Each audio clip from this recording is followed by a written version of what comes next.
Kolkata TV ডিজিটালে আপনাদের সকলকে স্বাগত। আপনাদের সঙ্গে রয়েছি আমি অঙ্কুর। গতকালই নির্বাচন কমিশনে গিয়েছিল তৃণমূল কংগ্রেসের 10 সাংসদের একটি প্রতিনিধি দল।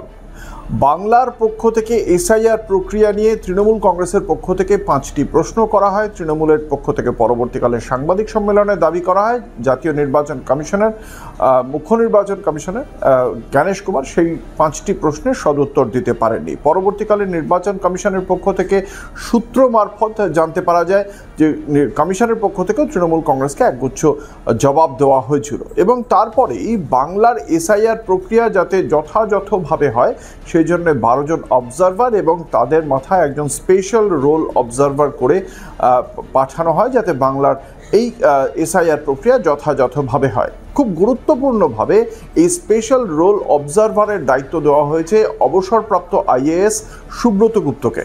এখন প্রশ্ন, কে এই সুব্রত গুপ্ত?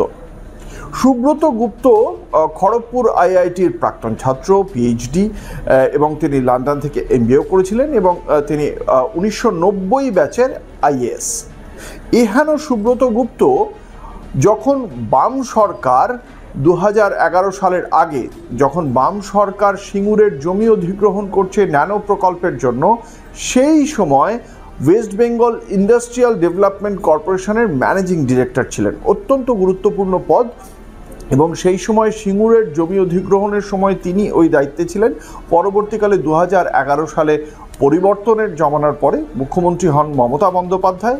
তারপরে সুব্রত গুপ্ত সরকারের অন্যান্য পদে থাকলেও 1990 ব্যাচের আইএএস হওয়া সত্ত্বেও তার যে সময় মুখ্য সচিব হওয়ার কথা ছিল সেই সময় তাকে মুখ্য সচিব করেনি বলেই আমলাতন্ত্রে কানাঘুষো রয়েছে।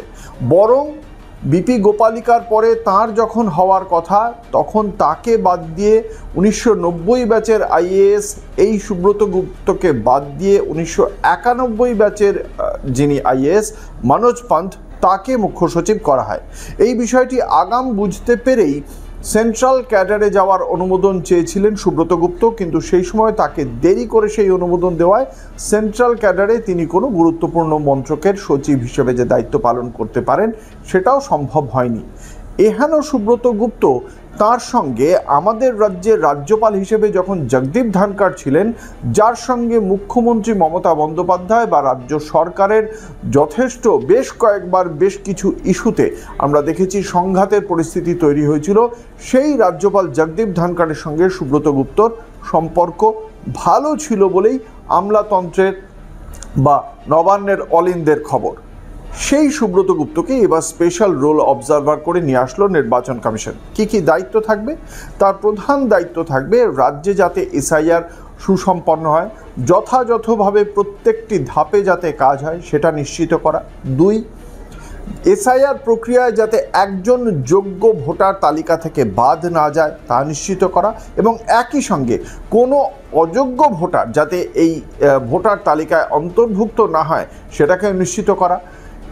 সুব্রত গুপ্ত তার যে গ্রাউন্ড রিপোর্ট প্রত্যেক দিন তিনি চাইলে সেটা নির্বাচন কমিশনে পাঠাতে পারেন। সার্বিকভাবে রাজ্যের যে পরিস্থিতি এসআইআর প্রক্রিয়া নিয়ে সেই সংক্রান্ত রিপোর্টও তিনি দিল্লিতে পাঠাতে পারেন।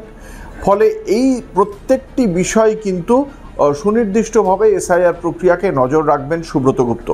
নির্বাচন কমিশন এহেন আমলা সুব্রত গুপ্তকে বেছে নেওয়ার পেছনে সেই বিষয়টিকে খুব গুরুত্ব দিয়ে দেখছে রাজনৈতিক মহলের একাংশ। শেষ পর্যন্ত তার ভূমিকার দিকে অবশ্যই নজর থাকবে এবং সেই নজর রাখার জন্য আপনারা দেখতে থাকুন কলকাতা টিভি এবং কলকাতা টিভি ডিজিটাল। রাত দিন সাত দিন।